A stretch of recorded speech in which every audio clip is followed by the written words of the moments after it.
حضرت حماد مکی رحمت الله تعالی علیہ فرمای یو ځل زه د مکی معظمی یو قبرستان ته لاړم، هلته خوب راغی، زه وده شوم.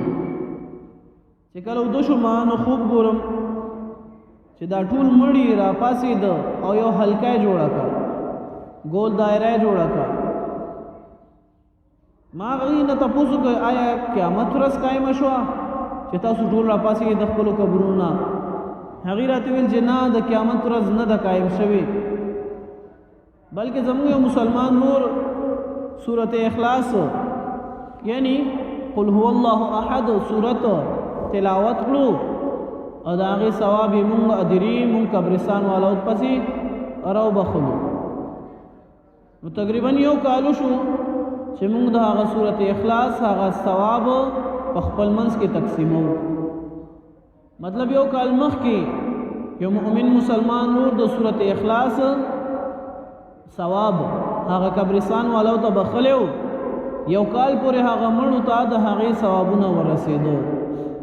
دا منحصره د انسان په خپل نیت باندې وي. څومره اخلاص سره انسان تلاوت وکړي، په څومره اخلاص سره د دې انسان د دې قبرستان والو په حال باندې رحم د ده په زړه کې راشي، ترس راشي، خفګان راشي د هغې په حال باندې، الله عز وجل د هغې مطابق قبر والو له د هغې اجر او بدلې ورکوي. د هغه مؤمن مسلمان چې کله یو ځل سورت اخلاص تلاوت کړو نو د زړه نه به تلاوت کړي د سورت اخلاص د کلو سورت په هغه مؤمنانو مسلمانانو د قبرستان والو باندې به د ده ډېر زیات رحم راغلی وي. د ده په زړه کې به د خپل د قبر حال احوال حالات ورته مخې ته شوي وي. د دې د وجې نه د دې قبر والو په حال باندې د ده زړه ډېر خفه شو. چې زړه ډېر خفه شو نو معامله یې د الله عز وجل په عدالت کې پیش کړه چې الله دا سورت اخلاص تا باندې ډېر ګران دی، دا درېمه حصه د قرآن مجید ده. یو ځل نبی علیه الصلاۃ والسلام صحابه کرام رضی الله تعالی عنهم اجمعین ته فرمایي زه تاسو ته درېمه حصه د قرآن مجید تلاوت کوم. نبی علیه الصلاۃ والسلام سورت اخلاص تلاوت کړو او کور ته تشریف فرما شو، کور ته لاړو. صحابه کرام رضی الله تعالی عنهم اجمعین انتظار کوي چې نبی علیه الصلاۃ والسلام به اوس راځي، مونږ ته به نور تلاوت کوي، اوس به راځي نور تلاوت به کوي، اوس به راځي مونږ ته به نور تلاوت کوي. خو نبی علیه الصلاۃ والسلام سره چې ملاقات بیا وشو نو نبی علیه الصلاۃ والسلام ته صحابه کرام رضی الله تعالی عنهم اجمعین فرمایي یا رسول الله علیه الصلاۃ والسلام تاسو مونږ ته د قرآن مجید د درېمې حصې د تلاوت فرمانو او فرمایلو، خو بیا تاسو صرف سورت اخلاص تلاوت وکړو او تاسو بیا لاړئ تشریف فرما شئ لاړئ. نبی علیه الصلاۃ والسلام ورته فرمایل چې څوک یو ځل سورت اخلاص وایي دته به دومره ثواب میلاویږي لکه چې د قرآن مجید درېمه حصه تلاوت کړي. قرآن مجید درې حصې مطلب زموږ استادو په اصلاح کې چې 10 سپارې یو شي، 10 سپارې بلې شي او 10 سپارې بلې شي. مطلب او مثال چې څوک یو ځل سورت اخلاص تلاوت وکړي داسې ده چې هغه انسان د 10 سپارو تلاوت ثواب دته ملو شو. نو دغه مؤمن مسلمان چې کله د الله عز وجل عدالت کې د دې مجرمانو په حق باندې د سفارش او د درخواست په زمره کې د هغې په سبب یا د هغې په ذریعه کې قرآن مجید نه سورت اخلاص تلاوت وکړو نو الله پاک دې لا د 10 سپارو عمره اجر او ثواب ورکړو. هغه ثواب یې دې مړو ته وربخلو، هغه مړو یو کال پورې د دې هغه ثوابونه، هغه اجر، هغه نیکۍ، هغه خوشحالیانې په خپل منځ کې تقسیمولې. مؤمنانو مسلمانانو څوک چې بیا 3 ځل سورې اخلاص ووایي نو د هغې به بیا مړو ته څومره فایده وي، د هغې به بیا مړو ته څومره ثواب میلاویږي، د هغې به بیا څومره نیکیانې وي. کوشش دا کوئ که څوک پیژنې او که نه پیژنې په خپل تلاوت کې یاد ساتئ. د پیژنګلو خدا فایده ده چې هغه انسان متانه خوشحاله وي، هغه ته پیژنې ته په هغه باندې احسان کې، څوک نه پیژنې په هغه باندې هم احسان کې. نو دلته کې 2 خبرې دي چې څوک پیژنې د مرګرتیا د وجه په هغه باندې تلاوت کې پلار مې دی، مور مې دا، رور مې دی، زوی مې دی، خور مې دا وغیرہ وغیرہ یو څه ناسته رشته به وي د هغه رشتې د وجې ثواب شي. خو یو څوک داسې چې بغیر د سرشتې نه یو عام مؤمن مسلمان چې نه لیدلی نه کتلی که هغه نارینه وي که زنانه وي هغه ته ثواب ور وبخلی شي، نو هیڅ بعیده نه ده، هیڅ لرې نه ده، هیڅ ګرانه هیڅ سخته معامله الله عز وجل ته نه ده چې مونږ تاسو ته هغه ګناهونه معاف کړي چې مونږ کړي دي، بیخي د معاف کېدو دي نه. الله پاک راته دی احسان د وجې نه الله پاک د هغې بخښنه وکړي. الله پاک ډېر غني دی. من لا يرحم لا يرحم، چې چا په چا رحم ونه کړو په ده به رحم نه کېږي، او که چا په چا باندې رحم وکړو په ده به رحم کېږي. یو داسې مؤمن مسلمان په نارینه زنانه باندې د رحم وکړو چې ده نه پېژندو، څه پته لګي الله پاک په ده باندې بیا رحم وکړي، هغه ګناهونه موږ ته معاف کړي چې کومه بیخي د معاف کېدو وړ وي نه. نو لہذا که غرض یو ځل سبحان الله هم وایي ټول مؤمنانو مسلمانانو ته ثواب وربخي. بل دی کې یو بل ورکوټې غونته خبره، یو نقطه، یو پوینټ دی، هغه دا چې څومره مؤمنانو مسلمانانو ته ثواب ور وبخلی شي، الله عز وجل د تلاوت کوونکي ته په قدر، په شمار، په مقدار، په تعداد د هغه مؤمنانو مسلمانانو چې چاته ثواب رسېدلی، په تعداد د هغې د شمیر به د انسان ته په نام اعمال کې هغه ثواب لیکلی کېږي. سبحان الله. الله عز وجل زموږ دومره غفور و رحیم او دومره غني ذات دی. یو ځل سبحان الله موږ سلو کسانو ته ثواب وربخو، زرو ته وربخو، کروڑو ته وربخو، ارباو ته وربخو، نو هغه یو ځل سبحان الله ثواب به موږ ته دومره ملاویږي چې څومره مؤمنانو مسلمانانو ته موږ د هغې ثواب وربخلی وي. په ثواب بخلو کې بخل مه کوئ. یو بله واقعه، یو عالم فرمایي چې یو کس خوب کې قبرستان ولیدو، قبرستان کې خلک لګیا دي، قبر نه راوتي دي، هغې د یو څیز تلاش کوي، یو څه راغونډوي، خو په دغه مړو کې یو کس دی چې هغه بېغمه یو طرف ته یو اړخ ته ناست دی. نو زه حیران په دې باندې شوم چې دا ټول مړي لګیا دي، دا یو څه پسې ګرځي، یو څه راغونډوي، خو دا یو پکې بېغمه ناست دی. زه لاړم دغه انسان نه مې تپوس وکړو دا ټول مړي، دا ټول خلک، دا ټول انسانان څه راغونډوي، دې څه پسې ګرځي، دې څه تلاش کوي، دا څه راغونډوي، دا څه راجمع کوي، او ته ولې هم داسې ناست یې، تی ولې نه راغونډې، ستا ته ضرورت نشته. وی هغه مړی هغه انسان راته وایي چې څومره مؤمنان مسلمانان ژوندي دي، هغې تلاوت وکړي، هغې درود شریف ووایي، هغې نفل وکړي، که نفلي مونځ وي، که نفلي روژه وي، که نفلي حج وي، که عمره وي. غرض مؤمنان مسلمانان یو نیک عمل وکړي، په هغه نیک عمل ثواب مونږ ټولو مړو ته ثواب وبخي، نو دا ټول مړي لګیا دي، هغه ثوابونه راغونډوي، هغه نیکیانې، هغه خوشحالیانې راغونډوي. وایي ته ولې نه ورځې؟ نو هغه مړی ورته وایي زه ځکه نه ورځم، زه یې ځکه نه راغونډوم چې زما یو زوی دی، هغه تلاوت کوي د قرآن مجید، چې کله تلاوت وکړي نو د هغې ثواب ما پسې رابخي، نو هغه زما لپاره کافي دی. ما ته نه تپوس وکړو چې زوی دې اوسېږي کوم ځای کې، په کوم ښار، په کوم علاقه کې وي. وي د خپل د زوی هغه نښه پته، ایډرس، د ښار هغه معلومات را راکړي. په سبابلو چې کله زه هغه ښار ته، هغه علاقې ته لاړم، هغه حولیا یا هغه نامي معلومات مې وکړو، نو یو هلک دی، هغه خپل دکان کې ناست دی او ژبه یې خوځي، شونډې یې خوځي. ما ته نه تپوس وکړو ځوانه دا شونډې، دا ژبه دې په څه باندې خوځي؟ وی هغه راته وایي چې زه تلاوت کوم، زما والد صاحب وفات شوی دی او د دې ثواب هغې پسې بخم.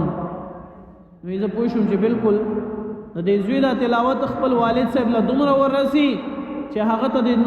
دې نور څه اړو حاجت هم نشته. خو بیا لږ وخت پس تېرېږي، یو څه وخت تېرېږي، بیا هم هغسې خوب ګورم، بیا مړي لګیا دي، هر څه راغونډوي، خلک ګرځي په تلاش کې دي، یو څه ناڅه غونډوي. خو دې خوب کې عجیبه دا وه چې تېر ځل خوب کې کوم سړی بېغمه په تسلی په آرام ناستو دا ځل پکې هغه هم لګیا و هغه هم یو څه ناست راغونډول ما ترې نه تپوس وکړو چې ولې ته ولې راغونډول کې خو زه را بیدار شوم چې زه په سبا بل ورځ باندې بیا لاړم هغه علاقې ته د هغه هلک دکان ته بیا لاړم معلومات مې وکړو چا راته ویل چې هغه څو ورځې مخکې وفات شوی دی نو زه پوه شوم چې دی وفات شو د هغه مړي والا د هغه انسان د تلاوت والا څوک نو د ثواب بخلو والا نور څوک نو همدا یو زوی و چې هغه هم وفات شو لہذا دته هم اوس د نورو د مړو یا د نورو انسانانو د ژوندو د هغه ثوابونو ضرورت پیښ شو غرض مطلب مقصد په دې واقعاتو کې څه دی هغه دا چې خپل مړي مه هېروئ خپل مشران او خپل کشران په خپلو دعاګانو کې مه هېروئ یو ورکوټې غونته مختصره واقعه چې هغه ډېره عجیبه ده بیا هغه دا یوه انګور وه او د خواښې د انګور هر ځای کې دا اورو هر ځای کې خلک وایي چې د خواښې د انګور خپلو کې نه لګي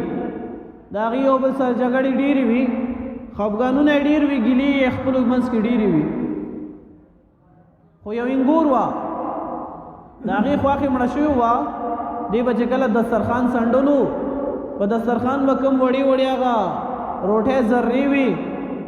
د ترکارۍ هغه څه پاتې شوي څه لړه شوي څه پرېوتي څیزونه په دسترخوان وو یا غوښه به کومه پخ شوې وه د هغې هډوکي یا چپړې به څه چې وي د خوراک به نه وي په دسترخوان به پرتې وي نو هغې له به یې سنډ ورکولو د غصې نه یا د طنز نه به ویل زه د خواښې په روح مې شه مطلب د ډېر